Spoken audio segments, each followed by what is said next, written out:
বন্ধুরা, ডিমের ভাপা রেসিপি হয়ে গেছে। কিভাবে বানাচ্ছি দেখুন, এইভাবে বানাবেন। বন্ধুরা আসুন দেখুন, আজকে আমি ডিম দিয়ে কি বানাচ্ছি। আজকে ডিম, এই যে চারটে ডিম নিয়েছি, ফেটিয়ে ডিম ভাপার রেসিপি করব। আজকে ডিমটাকে আগে ফেটিয়ে ভাপাতে দেবো, ভাপানো হবে, তারপরে তাকে পিস হবে, তারপরে ভাজা হবে, তারপরে তরকারি হবে। এটা ফাটিয়ে নিই।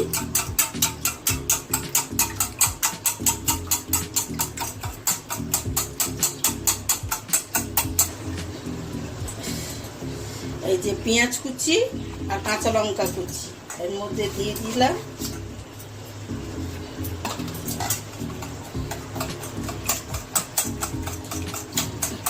এর মধ্যে নুন দিয়ে দিয়েছি, দিয়ে এটাকে ফেটিয়ে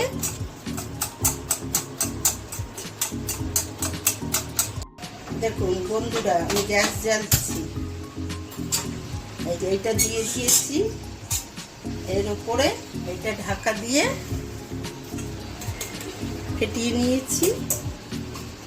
এটাকে ঢাকা দিয়ে বসিয়ে জলটা গরম হোক। দেখুন বন্ধুরা, জল গরম হয়ে গেছে, এই যে বসিয়ে দিলাম।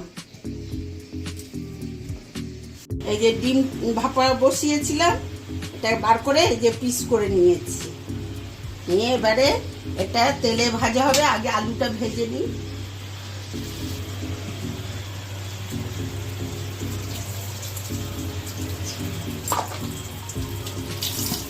আলুগুলো ভাজবো।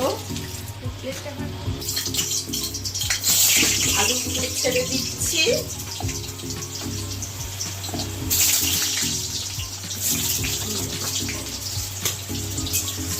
আলুগুলো লাল করে ভেজে নিই, নিয়ে নামিয়ে তারপরে ডিমগুলো একটু ভেজে নেব। নিয়ে তারপরে আলুগুলো নামিয়ে নেব।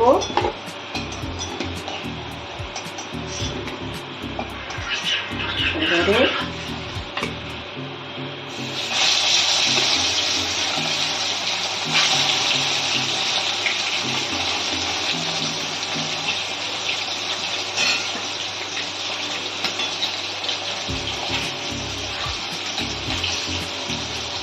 ভাজা হয়ে গেছে, এই যে নামিয়ে নিচ্ছি।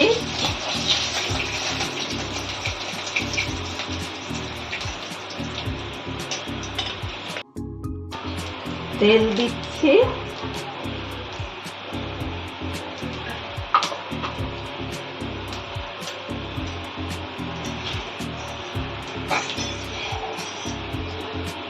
পেঁয়াজটা দেবো।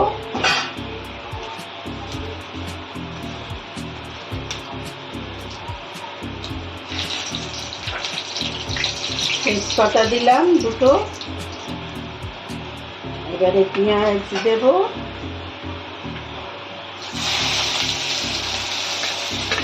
দুটো মিডিয়াম সাইজ পেঁয়াজ আছে, শুকিয়ে নিয়েছি।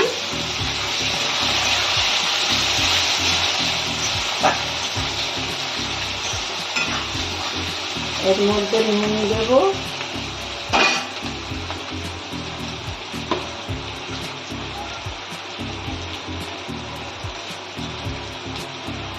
পরিমাণ মতো নুন দিলাম। এবার পেঁয়াজটা লাল করে ভাজা হোক।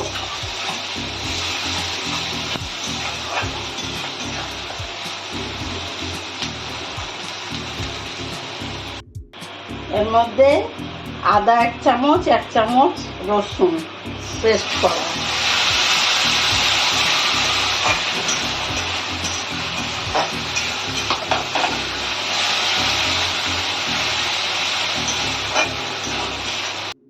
টমেটোটা দিয়ে দিয়েছি। আমি টমেটোটা দিয়ে দিয়েছি। দিয়ে যে টমেটোটা একটু গলুক, এবারে কড়াইশুঁটিটা দেবো।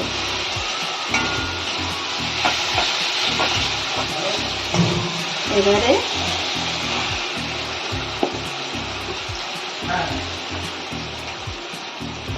লঙ্কা, পরিমাণ মতো লঙ্কা,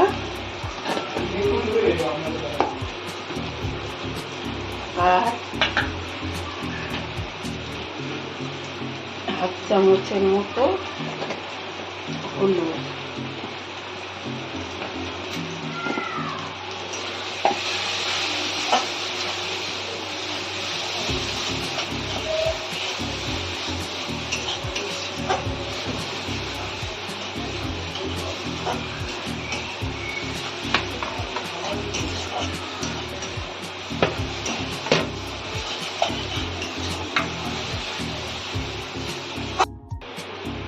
একটু সামান্য চিনি, তরকারিটা স্বাদ আসার জন্য।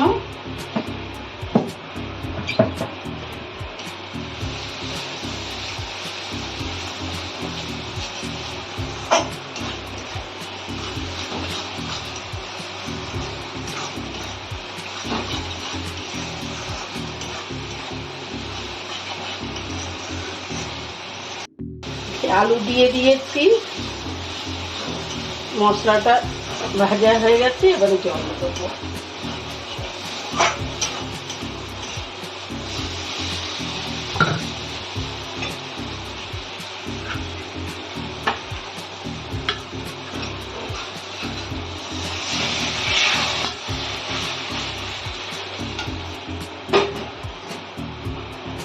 আলুটা সিদ্ধ হবে বলে একটু বেশি করে জল দিলাম।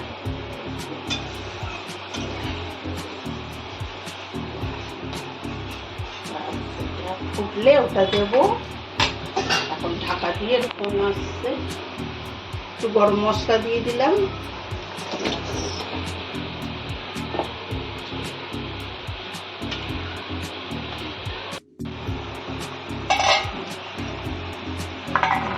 হয়ে আসতে এবারে ডিমটা দেবো। আলু সিদ্ধ হয়ে গেছে, এবার ডিমগুলো দিয়ে দেবো।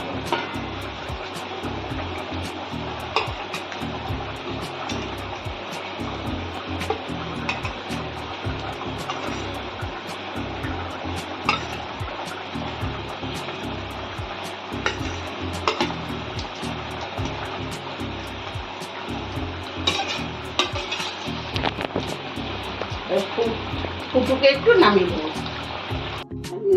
এই ডিমের ভাপা রেসিপি হয়ে গেছে। আপনারা খেয়ে দেখবেন বানিয়ে, অবশ্যই আমাকে কমেন্টে জানাবেন।